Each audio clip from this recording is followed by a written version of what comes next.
خواتین کا جلوس اعضاء میں شریک ہونا. اب آپ نے شام غریبہ کی مثال دی. میں اپنی بہن بیٹی اپنی خاتون کو کیوں شام غریبہ میں بھیجوں گا اگر مجھے یہ احساس ہوگا کہ ہاں مرد بھی ہو سکتے ہیں اور مجھے نہیں معلوم کہ مرد وہاں بیٹھے ہیں اور خواتین وہاں بیٹھی ہیں, تب جا کے چراغ گل ہو رہا ہے. اسی طرح جلوس اعضاء میں خواتین ہیں اور مرد ہیں, تب جا کے میں ان کو بھیجوں گا. کیا میں ذہنی طور سے مطمئن ہوں گا؟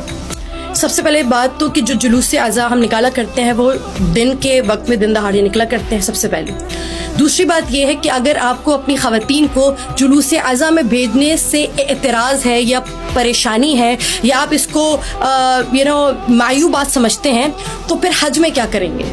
دیکھیے فقہ کی اصطلاح میں ادلہ اربعہ میں یا دیگر اصولیات میں اگر کسی شے کی حرمت ثابت نہ ہو پائے تو خود بخود اس کے جواز کی راہیں نکل جاتی ہیں. اگر خواتین یا مرد کا ایک محفل میں شریک ہونا اور یہ محفل یقیناً دینی ہونی چاہیے یا اس کا مذہب سے کوئی تعلق ہونا چاہیے, اگر ان کا شراکت ایک ساتھ باہمی شراکت کرنا گناہ ہوتا, حرام ہوتا, تو حج کے بارے میں آپ کیا کہیں گے؟ دیکھیے اللہ نے مناسک حج کتنے مشکل ہیں, ہے نا. مثلاً آپ دیکھ رہے ہیں کہ شیشہ نہ دیکھیں, ذرا سی بات پہ کفارہ ہے, آپ کو بکرا ذبح کرنا پڑ جاتا ہے. جب اللہ نے اتنا اہتمام فرما دیا تو اگر مرد و خواتین, مرد و زن کا ایک اجتماع میں ساتھ شریک ہونا اتنا باعث عیب ہوتا, اتنی اس میں پریشانی ہوتی, تو اللہ کہتا کہ اب مرد کو الگ رکھو, عورتوں کو الگ رکھو. اور جہاں اتنے سارے انتظامات ہو رہے, کیا مسئلہ تھا کہ خواتین کا ایریا الگ سے بنا دیتے طواف کے لیے, مردوں کا انتظام الگ سے کر دیتے؟ نہیں تھا نا مسئلہ. تو جب آپ کو وہاں مسئلہ نہیں ہے تو جلوس سے کیا مسئلہ ہے؟ اب جو علماء, اب چونکہ آپ نے یہ جو بات کی وہ عوام کی بات نہیں ہے, یہ بات علماء کرام بھی کرتے ہیں, لیکن بیشتر اوقات یا بعض اوقات ایسا بھی ہوتا ہے کہ علماء کے درمیان خود اتفاق رائے نہیں ہوتا, خود اختلافات, حسد. جتنا بلکہ علماء میں اختلافات ہوتے ہیں نا اتنے امت میں اختلافات نہیں ہوں گے, اتنے عوام میں اختلافات نہیں ہوں گے. تو جو علماء اس حوالے سے کہتے ہیں کہ خواتین کو کیا ضرورت ہے نکلنے کی, تو سب سے پہلے مناسک حج سے جواب دوں گی اور پھر آؤں گی میں اپنے مدعے کی جانب. خدا کی قسم اگر خدا چاہتا ہے نا کہ مناسک حج ادا ہو تو وہ چاہتا ہے کوئی ابراہیم بھی بنے, کوئی قربانی دے, کوئی اسماعیل بھی بنے. تو وہ چاہتا ہے کہ صفا و مروہ کے درمیان کوئی حاجرہ جیسا بھی ہو جو دوڑتا ہوا نظر آئے. خدا کو امثال چاہیے, خدا چاہتا ہے, خدا نے ایک ڈیوائن سٹوری کریٹ کر دی ہے, وہ یہ مناظر کو زندہ کرنا چاہتے ہیں, وہ چاہتا ہے یہ ہمیشہ قائم رہے.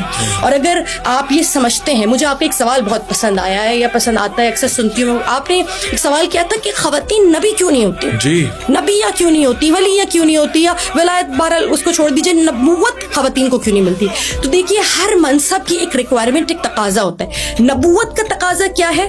نبوت کا تقاضا یہ ہے کہ مثلا تبلیغ دین کی جائے, پتھر بھی کھانے پڑیں گے, رات دن باہر بھی نکلنا پڑے گا, لوگوں کے گھر جا کر لوگوں کو پیغام امن, پیغام خدا بھی دینا پڑے گا, مرد و زن سب سے مل کر گفتگو کرنی پڑے گی. یہ تقاضا ہے نبوت کا. خاتون ہونے کا کچھ اور تقاضا ہے. خاتون ہونے کا تقاضا کیا ہے؟ ایک خاتون ہونے کا تقاضا کیا ہے کہ باحجاب ہو, ظاہر رات میں پروٹیکشن کی وجہ سے باہر نہیں جا سکتی, ہر مرد و زن سے تبلیغ کے لیے بات نہیں کر سکتی.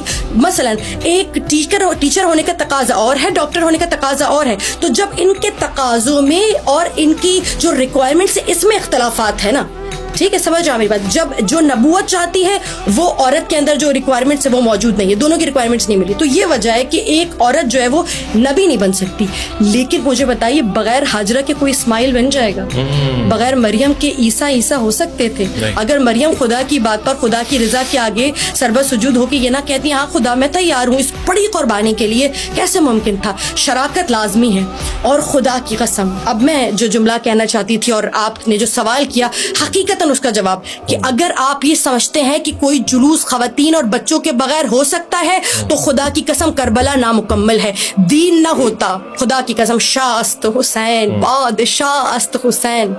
اگر حسین دین ہے نا, اگر حسین شاہ ہے نا, اگر حسین دین کو بچانے والے ہیں, دین کی پناہ گاہ ہے نا, اگر حسین نہ ہوتے دین نہ بچتا. تو مجھے کہہ لینے چاہیے اگر زینب نہ ہوتی نا تو نہ دین بچتا, نہ حسین بچتے, نہ کربلا بچتی. جناب زینب نے پڑھتا. اور جو آپ نے کہا کہ خواتین, میں, میری خاتون ہے, میری زوجہ ہے, میری بہن ہے, میں کیسے اس حوالے کر دوں؟ جناب زینب جواب دے رہی ہے اس کا. جناب زینب نے ایک مرتبہ ابن زیاد کو دیکھا اور کہا کہ معیوب ہے اور محال ہے کہ مجھ جیسی خاتون کے جس کا نام بذریعہ وہی زمین پر اترتا ہے میں تجھ سے کلام کر سکوں, مگر میں تجھے بتاؤں میں انما کی آیت ہوں, میں حل عطا کی آیت ہوں. اور آیت قرآنی اگر بازار اور دربار میں بھی رہے تو اس کی عزت, تکریم اور وقار میں کوئی کمی پیشی واقع نہیں ہوتی ہے. اور یاد رکھنا اگر قرآن جزدان کے بغیر بھی ہو تب بھی اس کا عزت، شرف، کمال، مرتبہ، مقام اتنا ہی بلند رہتا ہے. بیوی فرماتی ہیں آج تو دیکھ رہا ہے، آج میرے کلام کے آگے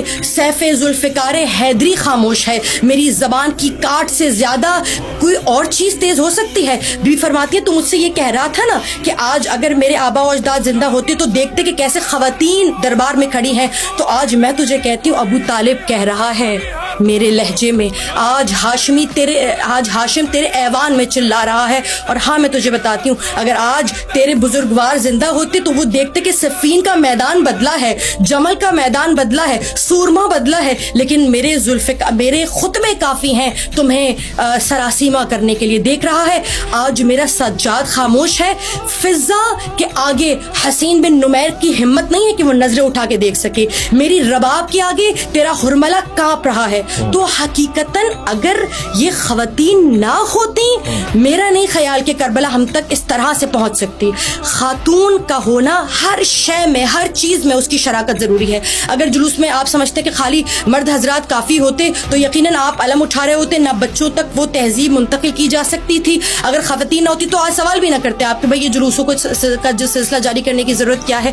حقیقتاً مرد و زن دونوں کا کسی بھی روایت، کسی بھی تہذیب و تمدن کو آگے لے کر چلنے کے لیے میرا یہ خیال ہے کہ مرد و زن دونوں کا ہونا ضروری ہے. اور اگر خاتون لباس میں ہے، اچھے لباس میں، تو یاد رکھیے گا عفت اور پاک دامنی میں آپ کو بتاؤں حجاب کی بھی محتاج نہیں. اچھا جی، اگر خدا نے آپ کہہ رہی ہیں کہ خواتین بے حجاب ہو کے جلوس میں آ جائیں؟ نہیں، بات مکمل کرنے دیں گے.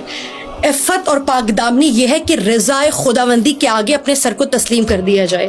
اللہ کی رضا ہے کہ آپ حجاب میں رہیں. اور عام مؤمنہ کا جو مقام ہے وہ کیا ہے؟ مثل المؤمن و مؤمنہ کمثل یہ قرآن، مؤمن کی مثال بھی آیا قرآن جیسے بی بی نے بھی جواب دیا نا کہ اگر وہ بازار اور دربار میں بھی رہے تو اس کی حرمت کم نہیں ہو سکتی.